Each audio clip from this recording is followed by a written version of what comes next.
There is a version of the internet that most people never see. It doesn't show up when you type something into a search engine. It doesn't load when you click a link someone sends you in an email. It exists in the shadows, hidden behind layers of encryption and anonymity, accessible only to those who know exactly where to look and exactly how to look without being found themselves. Most people go their entire lives without ever knowing it exists, and honestly, that's probably for the best.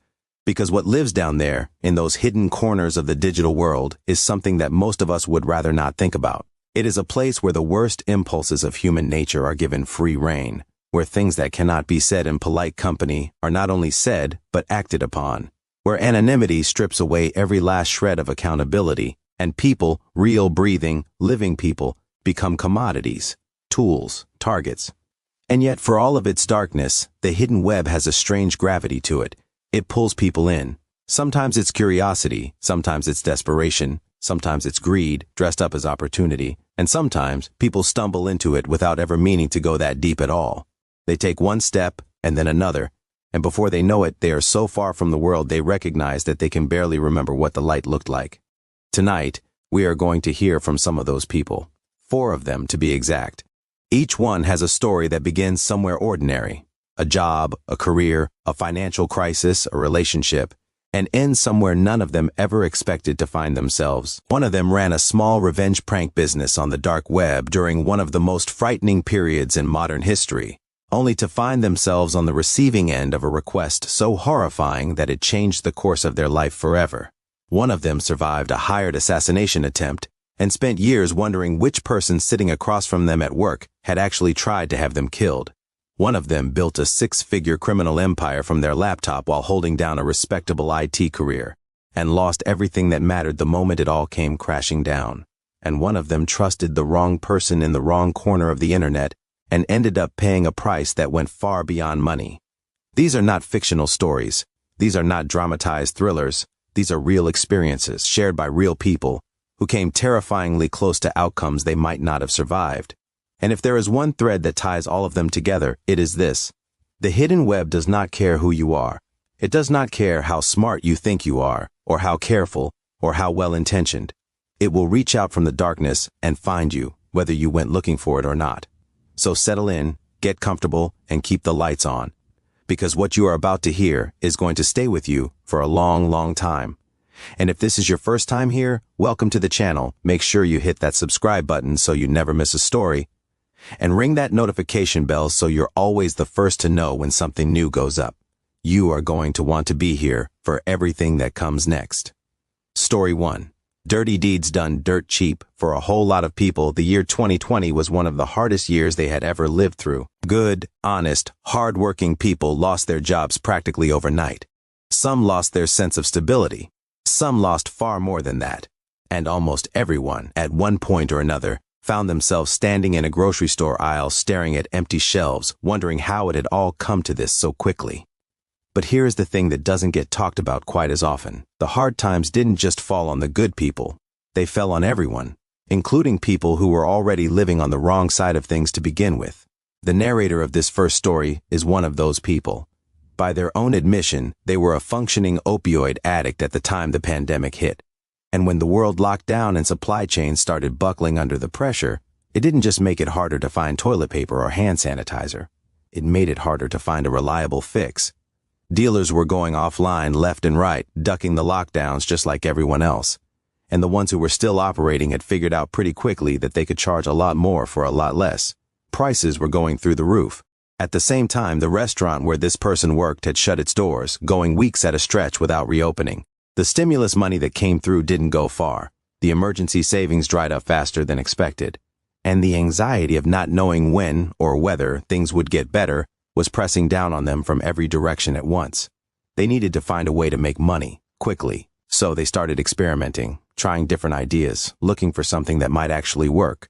And that is how they ended up doing something they had always been vaguely curious about anyway, setting up a website on the dark web. Now, they are the first to admit that what they built wasn't exactly the criminal empire of the century. It started out somewhere between a genuine idea and a running joke with themselves. They had wanted to learn how to set up a site on the Tor network anyway, so they figured they might as well make it something. They put real effort into it, worked on it seriously, and when it finally went live, they felt a genuine sense of pride in what they had created. The name they chose was a tribute to one of their all-time favorite rock songs. They called it Dirty Deeds Done Dirt Cheap, or 5D for short, a nod to AC/DC, and what they thought was the perfect name for a very particular kind of service they were planning to offer to the people of East Texas and Western Louisiana. Because, here is the thing, they weren't looking to walk someone's dog or help a neighbor move furniture. They were an adrenaline junkie at heart, and lockdown was suffocating that part of them. They wanted something exciting, something with a little edge to it, and so what they decided to offer, through the anonymity of their dark website, was revenge. Not violence, not anything that would land someone in a hospital. Just good old-fashioned, carefully executed, deeply satisfying pranks, pulled on whoever the client decided deserved it most. A bitter ex-boyfriend, a nightmare boss, a neighbor who had pushed things one time too many. For a pre-arranged price, paid half up front and half upon delivery of photographic proof, this person was willing to go out in the night and make someone's life just a little bit more miserable. And the guarantee that kept clients honest? Simple. If the second half of the payment didn't come through, the victim would find out exactly who had paid for the prank to be pulled on them in the first place. They didn't expect much from it, honestly. It wasn't like they had put the website up on the regular internet where anyone with a phone could stumble across it. You needed the Tor browser to access 5D, and ordinary people don't use Tor. The site felt more like a personal project than a real business. But then one day, just on a whim, they checked the site's email address, and there, sitting in the inbox, was a real job request. It was from an anonymous user, as they all were, who said that their ex-boyfriend was an abusive man who needed to be taken down a peg or two. Our narrator thought about it, came up with a plan, and offered to stuff a generous quantity of sardines into the air vents of the ex's car. A couple of days in the summer heat, and that vehicle was going to smell absolutely catastrophic. The client agreed, transferred the first half of the payment in Bitcoin, and that night the job was done. Photographs were taken, the second payment arrived without complaint. The client was thrilled, and when told to recommend the service to a friend if she was happy, she actually did. Those first two jobs were the only ones for roughly 3 months, but when a second stay-at-home order came down from the governor, it seemed like more and more people started drifting toward the darker corners of the internet for entertainment. Business began picking up, slowly at first and then steadily. The jobs that followed were creative, to say the least. Dog waste smeared on a front door handle, for a man who had apparently stolen overtime pay from one of his workers, a carefully arranged mosaic of cheap deli meat plastered across a house, because the acid in processed bologna, when left in direct sunlight, will eat through the clear coat on a paint job and leave it permanently damaged. One client apparently had a personal grievance with the homeowner over a bad grade handed down for petty reasons. Our narrator didn't press for details. As long as the Bitcoin arrived, they didn't need to know the whole story. There was a driveway coated in fine glitter mixed with herbicide that, once it dried, spelled out an extremely creative expletive in dead grass that took weeks to grow back over. And then there was what might have been the most ambitious job of all, painting an entire house at night using pure fish emulsion. If you've never encountered fish emulsion, consider yourself lucky. It soaks into whatever surface it touches and produces a smell somewhere between a tidal flat and a very old dumpster, a smell that lingers persistently and almost offensively for up to 6 weeks no matter what you do to try to get rid of it. By this point, they had become something of an artist in the realm of particularly creative and deeply unpleasant revenge. And the photographic evidence being uploaded to the site was doing its job. Visitors could see that the service was real and that it was effective. New business kept coming in. But things started to shift. The jobs began to get darker. Less funny, more serious. One request asked them to pick up an unmarked package from a dead drop location and deliver it to a second location across town. No questions asked. They had a pretty good idea of what was inside, probably drugs, possibly something worse. But the money was right and the job was done. Similar requests followed once or twice a week. Packages moved from one point to another, clean, simple, anonymous. And then came a job that really unsettled them. They were asked to collect a thumb drive from a dead drop, carry it to a man in a neighboring city, wait while the man did something with it, either copied something onto it or pulled something from it, and then return it to the drop point. They never found out what was on that drive. They were not sure they wanted to. But something about the man they dealt with that day made their skin crawl in a way they hadn't felt before. And that was the first time they drove home from a job and genuinely thought that maybe they should be more careful about what they agreed to do. By that point, the restaurant had reopened and they were getting regular hours again. They weren't desperate for money anymore. They were mostly continuing out of habit and a kind of restless thrill-seeking that they weren't quite ready to give up. But the jobs were changing, and they could feel it. Fewer harmless pranks, more things that left them feeling deeply uncomfortable once they were over. They had already made up their mind to shut the site down when the last request came in, but the moment they saw how much money was being offered, they knew they could not simply ignore it. By this stage, they were checking 5D's inbox only once or twice a week instead of every day, mostly skimming through the stranger and more obviously illegal requests and moving on. But this one stopped them cold. The offer was $10,000 for a single night's work. They emailed back immediately and made one thing crystal clear. If the job involved physically hurting anyone, they were not interested. The response came quickly. The client confirmed that no physical harm would be required, but they did acknowledge that the job might call for some degree of coercion and possibly some physical force. For $10,000, our narrator decided they were willing to hear more, and then the client told them what the job actually was. They wanted someone kidnapped.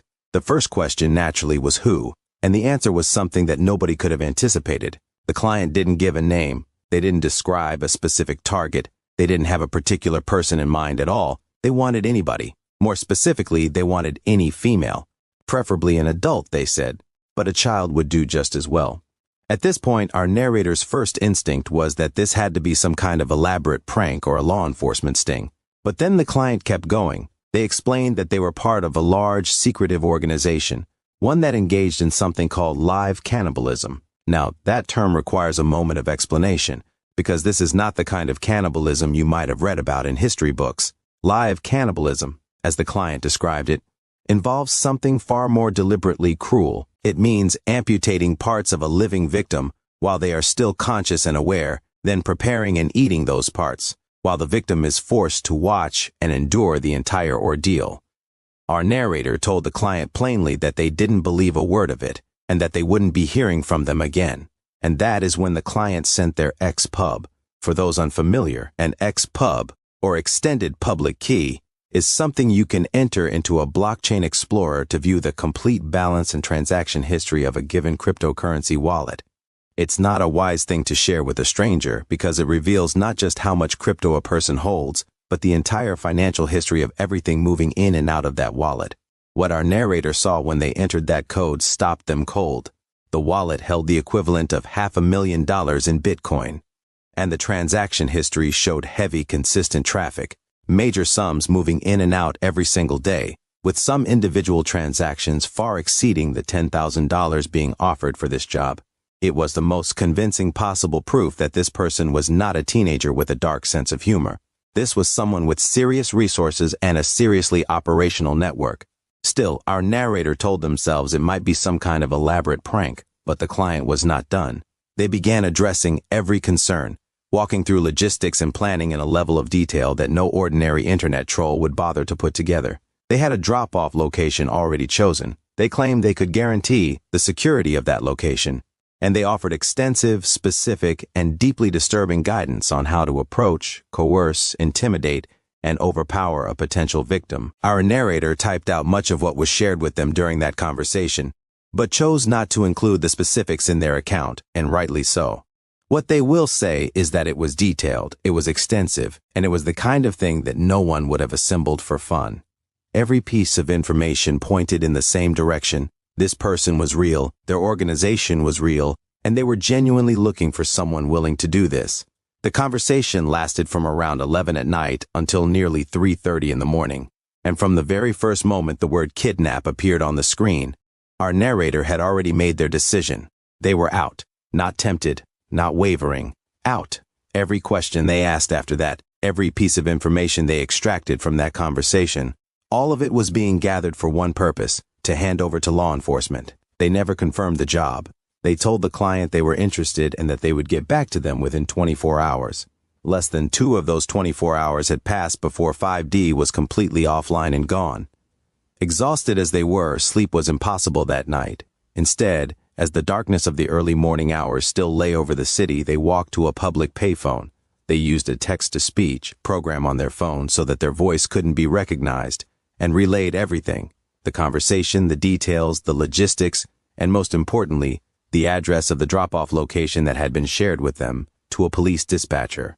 What finally pushed them out the door and to that phone, they said, was something the client had told them before they'd even seen the Bitcoin wallet. When our narrator said they weren't interested, the client had said, not verbatim but close enough, that if they wouldn't do it, they would simply find someone who would.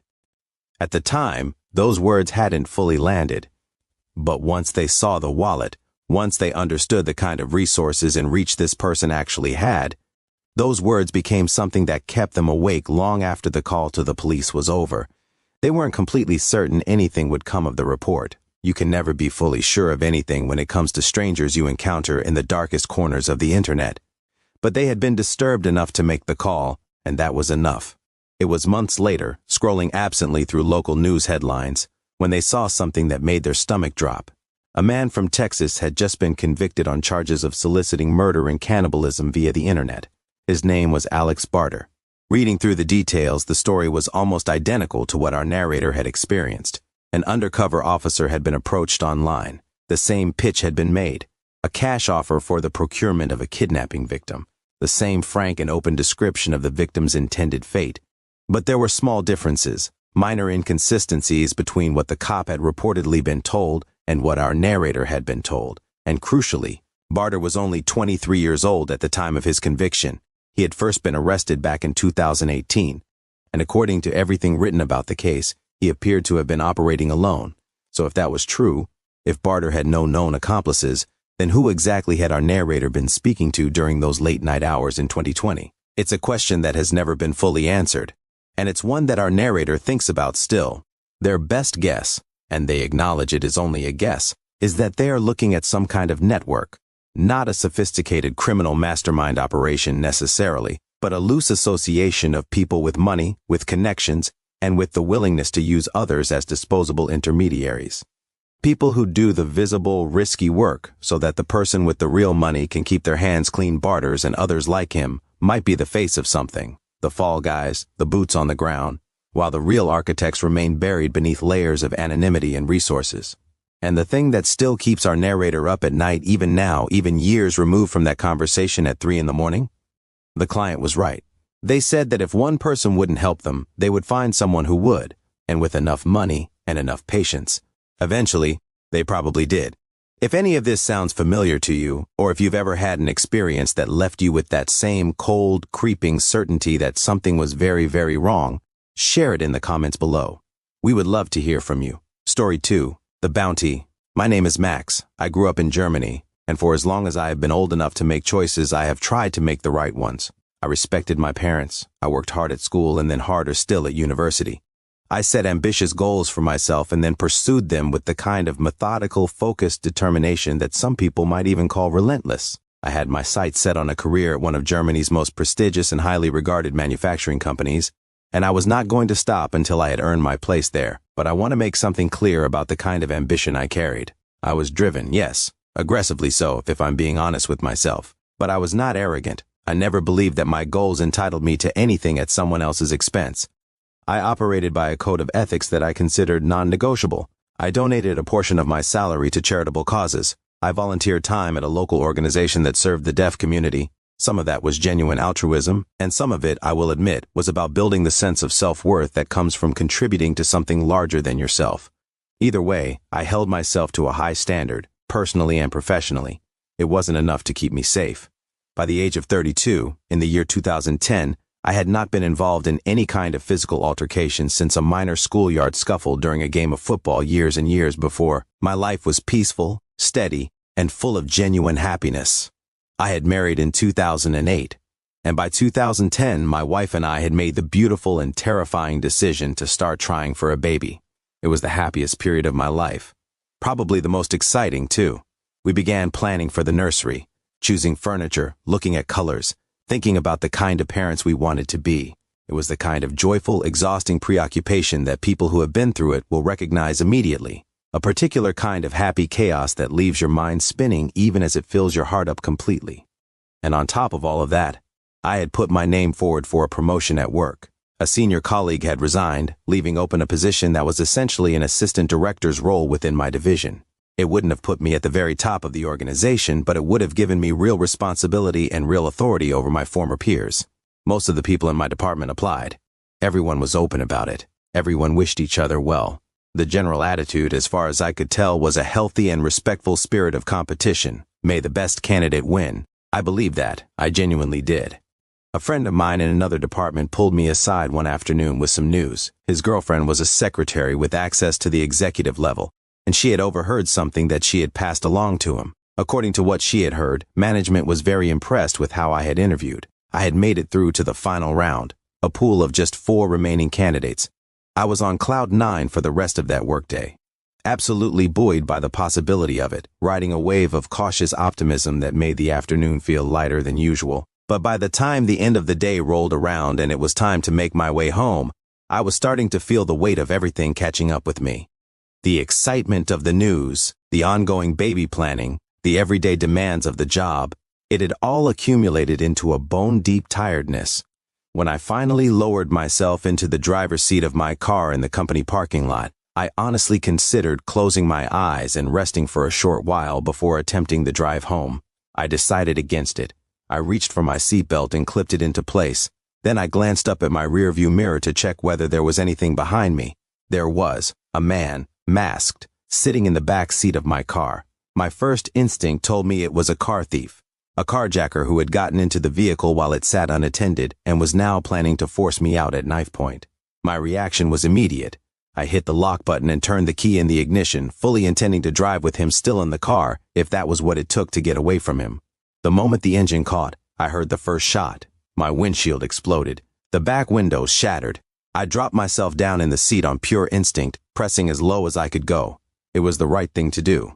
A police officer told me later that one of the bullets had passed directly through the headrest, the exact spot where my head had been just a heartbeat before. I drove. I didn't know exactly what direction I was going. I nearly hit the row of cars beside me as I swung out of my parking space.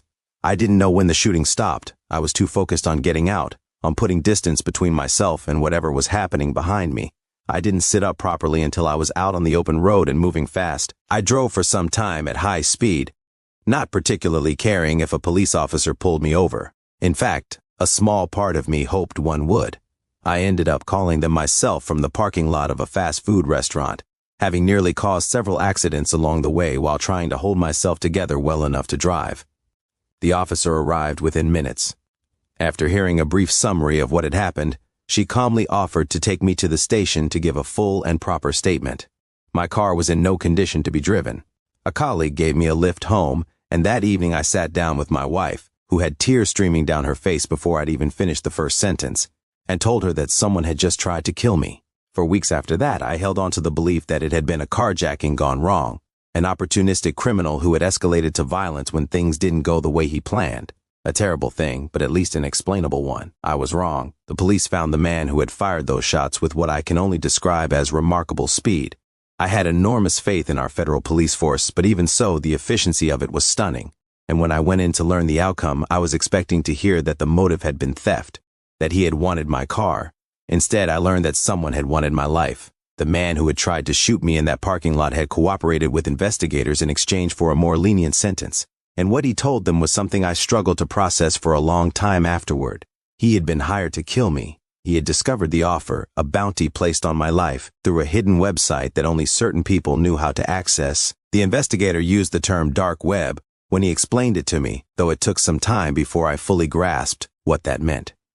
The hired shooter had no personal connection to me whatsoever.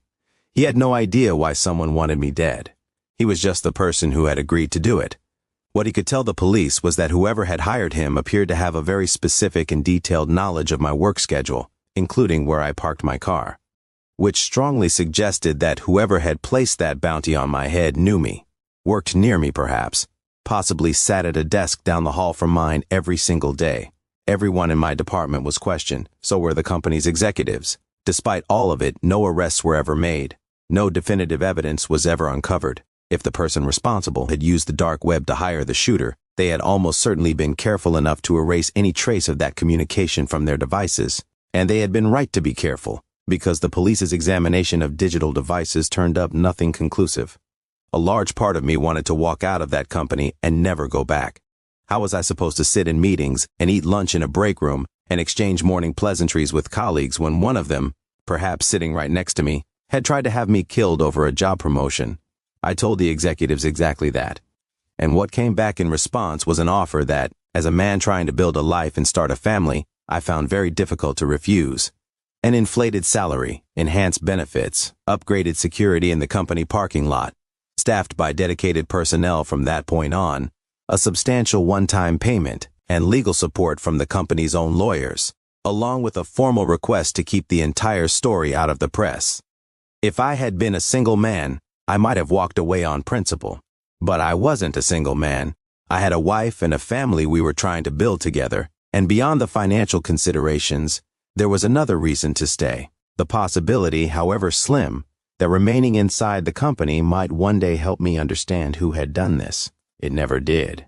None of the other candidates for the promotion displayed any behavior in the weeks and months that followed that pointed clearly toward guilt.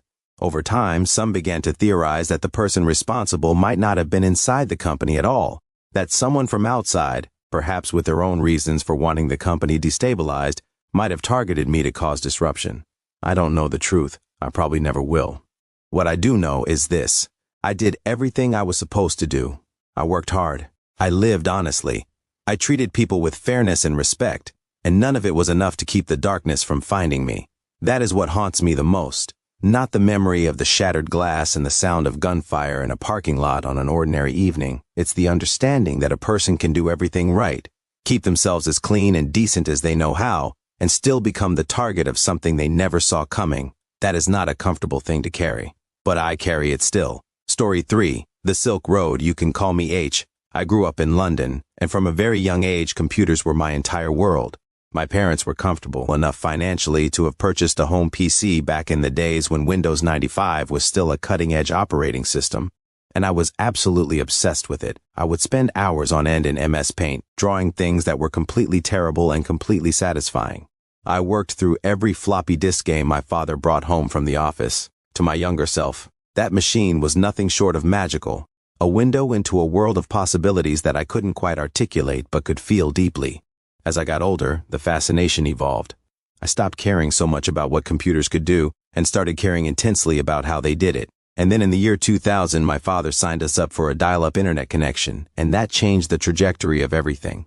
I became a full-fledged computer enthusiast at exactly the right moment to make that pay off in a serious way. The country was deep in the middle of an IT revolution, and anyone who could walk into a company and confidently manage their networks and servers and give them access to the growing world of e-commerce was essentially naming their own salary. Companies were desperate for that skill set, and they were willing to pay extraordinarily well for it.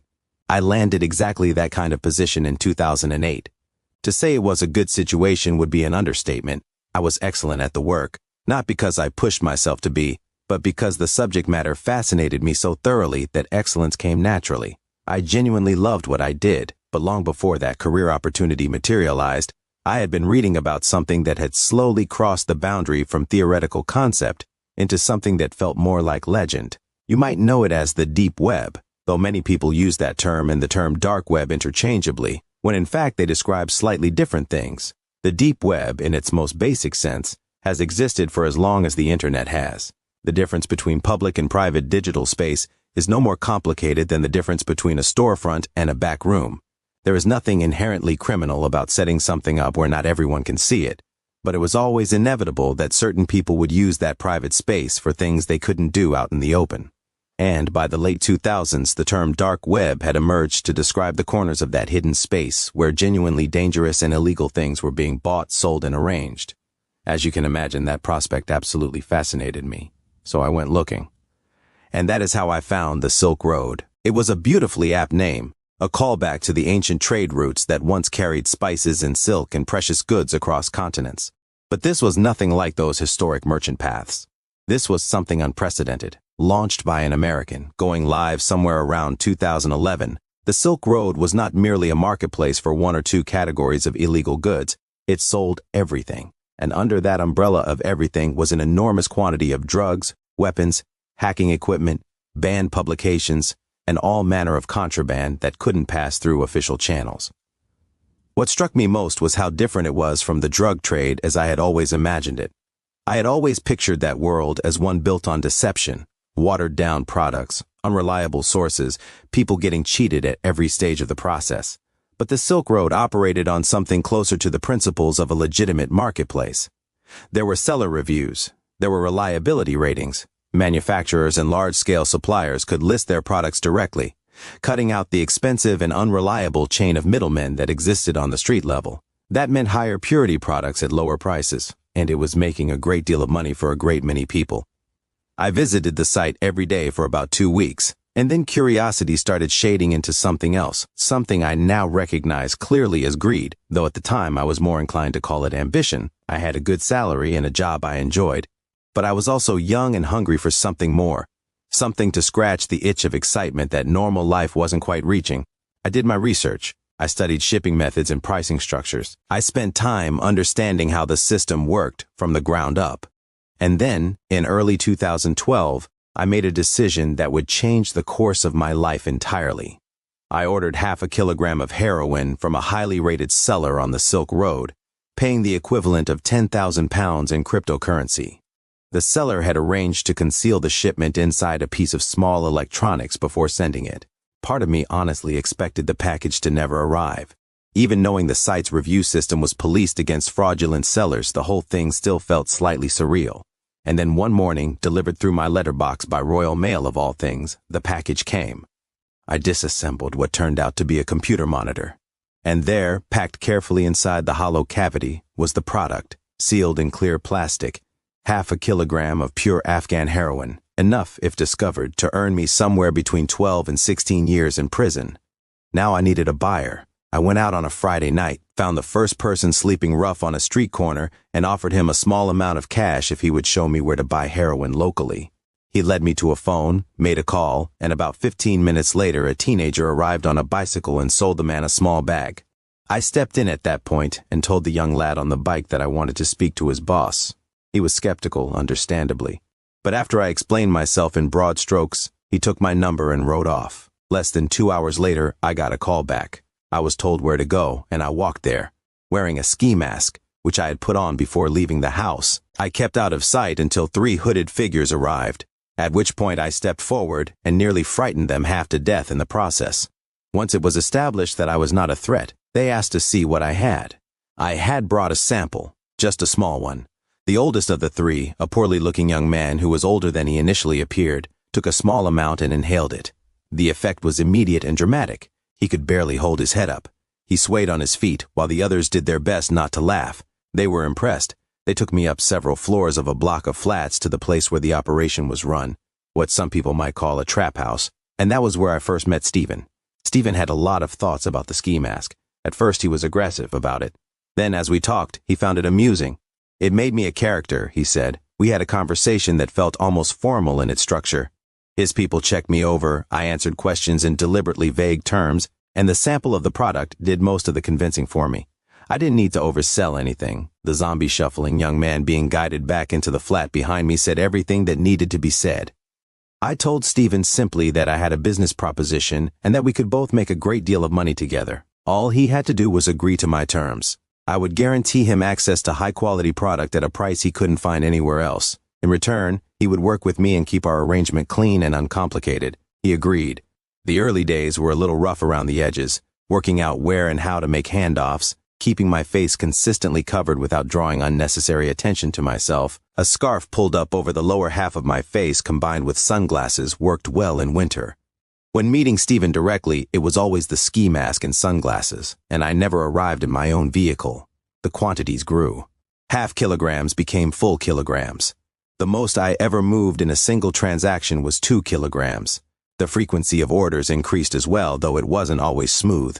Harvests varied in quality from year to year. Reliable suppliers sometimes disappeared without warning, and the Silk Road itself was eventually taken down by authorities. But a replacement marketplace was operational again within a remarkably short time, and my arrangement with Stephen continued with only a brief interruption. The money was extraordinary. I was paid in cash, thick bundles of it. Half of what came in went through a small, morally flexible credit union run by 2 men who took 10% off the top in exchange for making the money significantly less traceable. The rest I spent on everyday items, fuel, groceries, the kinds of ordinary purchases that don't raise eyebrows, even when you happen to be paying with pristine 50-pound notes. This went on for more than 2 years, and then came the afternoon. when I was sitting in my flat and a police officer knocked at my door to ask about a series of local burglaries. 2 kilograms of heroin in a concealed cavity inside a rice cooker sat just a few feet away on the other side of my front door. The officer had no reason to suspect anything. If they had come inside and looked around, they almost certainly would have found nothing out of the ordinary. But paranoia is a powerful and relentless thing, and that afternoon was the first time I sat very quietly in my own flat and asked myself, seriously, whether I wanted to keep doing this. I had made an almost unimaginable amount of money for the volume of work involved. Not quite £1 million, but close enough that it barely seemed to matter. Washed and properly settled, it was enough to buy property. Enough for genuine financial security, enough for a cushion against anything the future might bring. So I made the decision to stop. I arranged a few final transactions with Stephen, partly to bring things to a proper close, partly to set aside a little something to mark the occasion once I was fully out. And then I called him to tell him I was walking away. I realized now how completely I had misjudged what Stephen's reaction would be. We weren't friends, exactly, but we had been through enough together, built enough of a working relationship, that I genuinely thought he would take the news with at least some degree of equanimity. Perhaps disappointment, but not fury. I was wrong. When I called him and said I was done, the line went very quiet. Stephen was not a quiet person by nature. He talked constantly. It was practically a defining characteristic of his. So the silence that greeted my announcement told me immediately that things were not going to go smoothly. And they didn't. Stephen was not accepting my resignation. In a strange and darkly comic parody of a normal employment situation, he insisted I serve out a notice period before departing. I offered to teach him how to use the dark web marketplaces himself, how to navigate cryptocurrency, how to find and vet suppliers. He wanted nothing to do with it. He talked about obligations and liquidity in ways that suggested he had picked up the terminology from somewhere without fully grasping what the words actually meant. But his meaning was plain enough. Without me, his business would shrink. And he had no intention of allowing that to happen.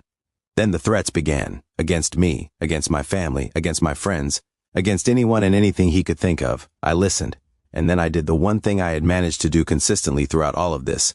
I thought about what he actually had, what he actually knew about me. And the answer was almost nothing.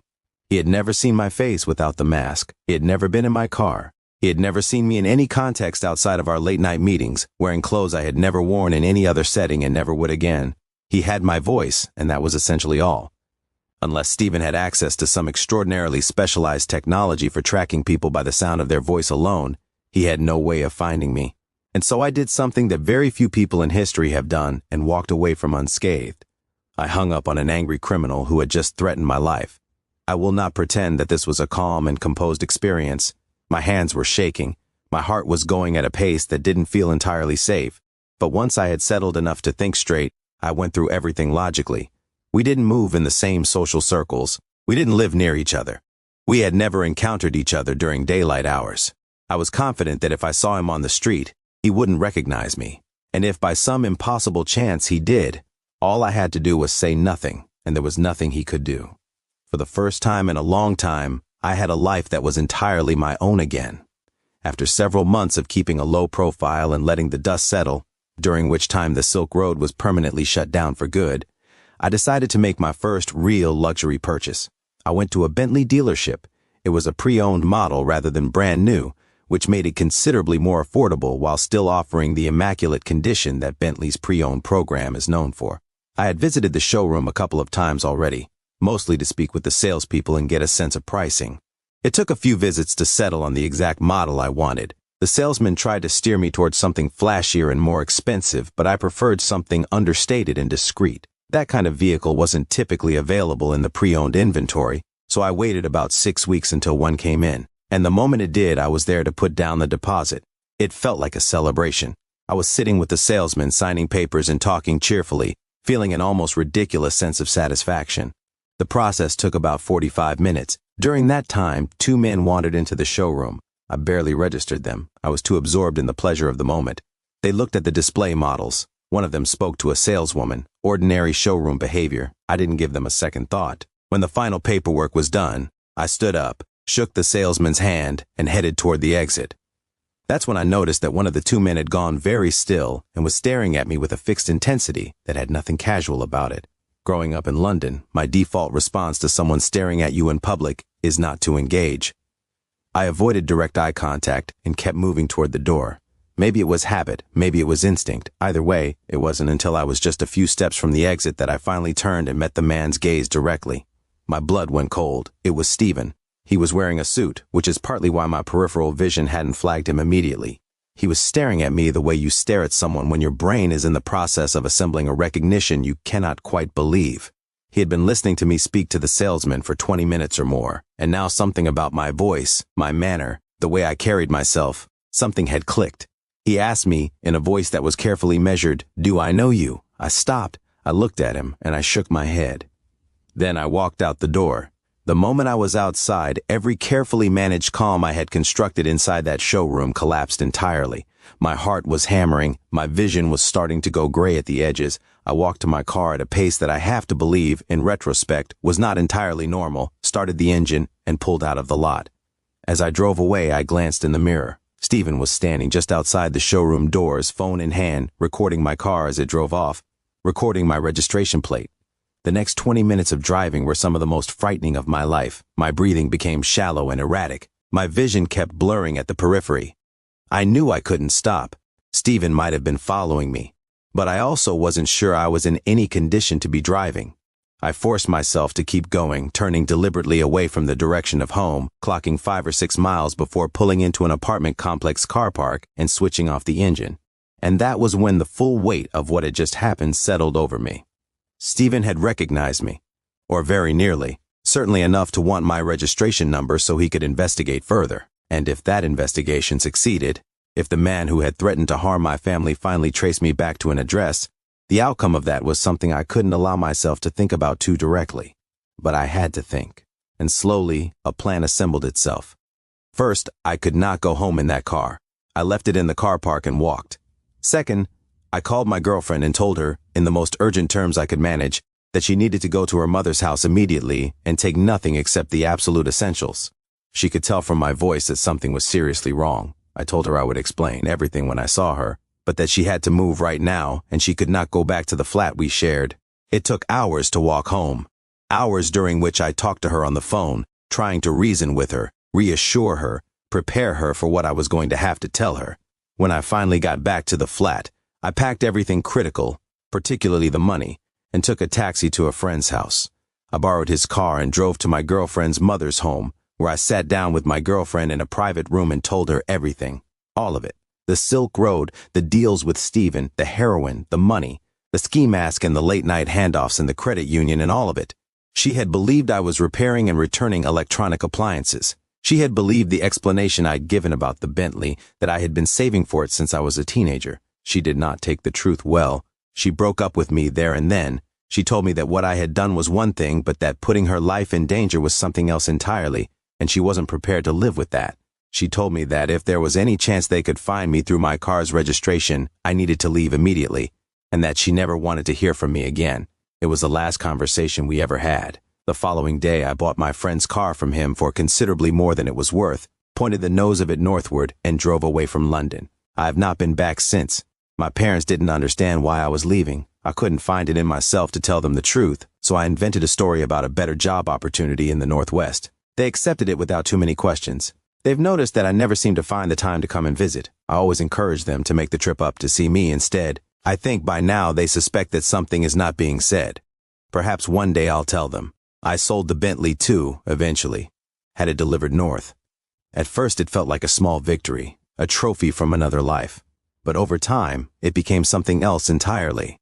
A daily reminder of what greed had cost me and of what the hidden corners of the internet can do to a life when you let them in. If this story has one lesson, it is this. Do not go looking for easy money in places that were designed to exist in the dark. The price is never just money. The price is always something you can't afford to lose.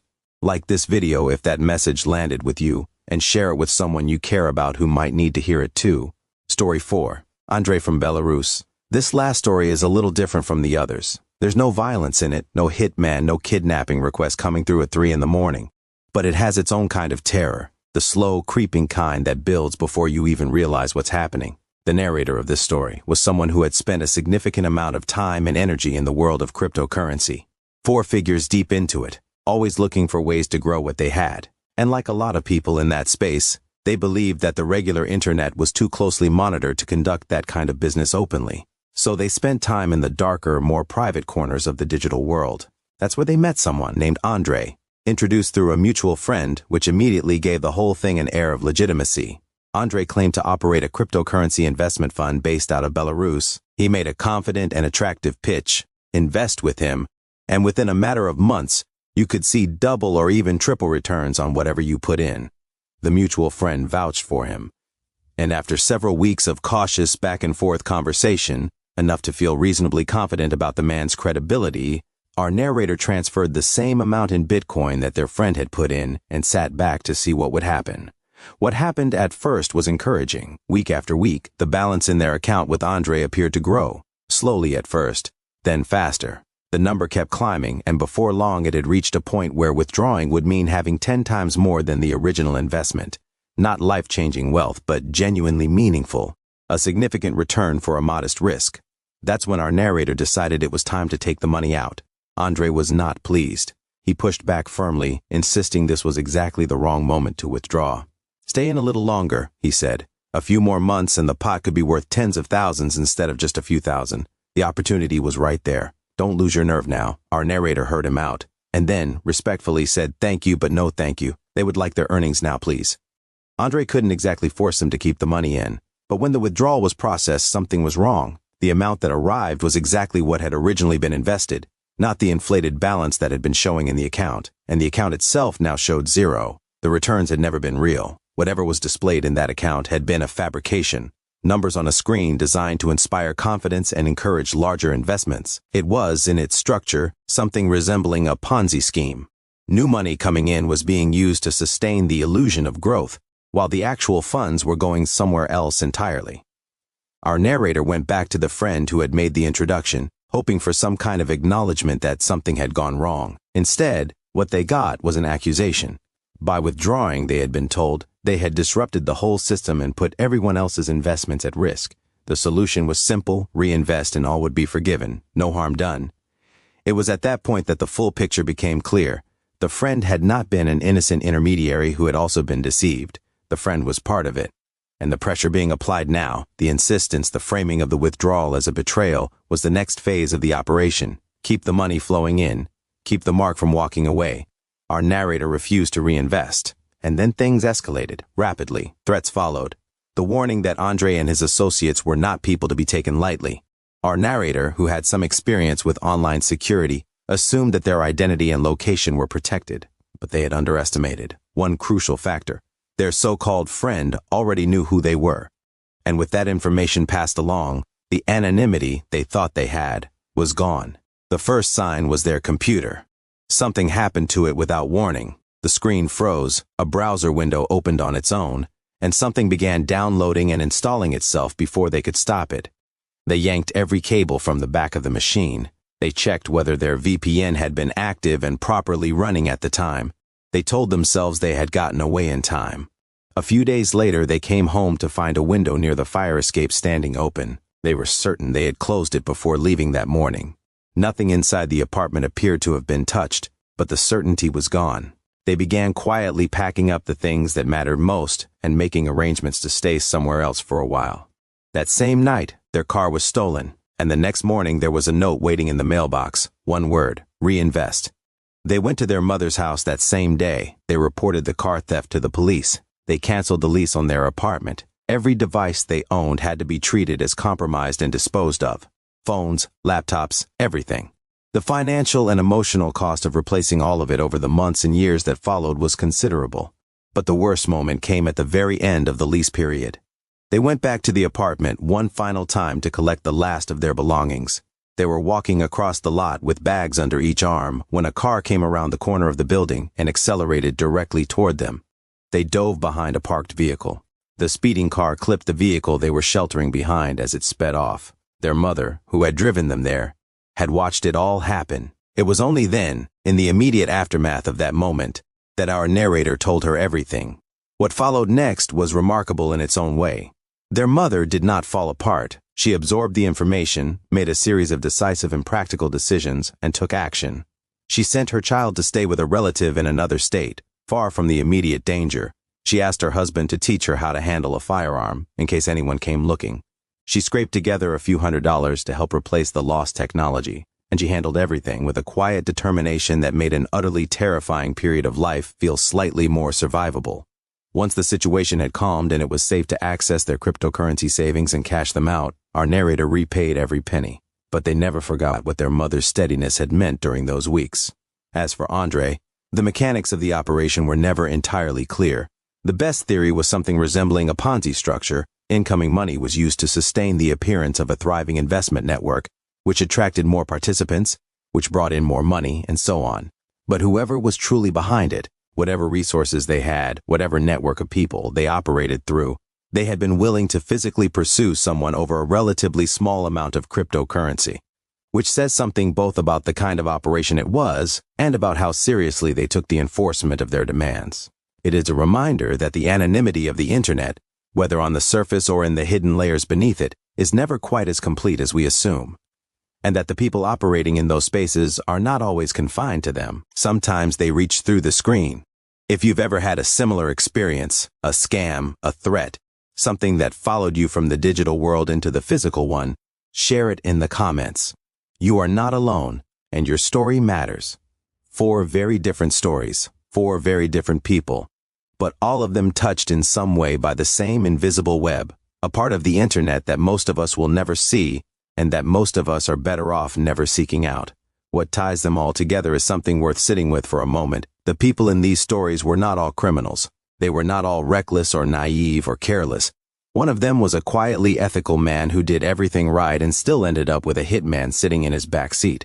Some made choices they shouldn't have. Some were simply in the wrong place or talking to the wrong stranger at the wrong moment, and yet the consequences found them just the same. The dark corners of the internet are real. The people operating within them are real, and the reach of those people, as more than one of tonight's narrators discovered, does not always stay digital. Stay safe, stay aware, and remember that some doors once opened are very difficult to close again. What do you think about the stories you heard tonight? Which one stayed with you the most? Let us know in the comments below. We read every single one. And if you haven't already, hit that subscribe button and ring the notification bell so you never miss a new story when it goes up. New videos go live regularly, and you will not want to miss what's coming next. Until then, take care of yourselves, take care of each other, and we'll see you in the next one.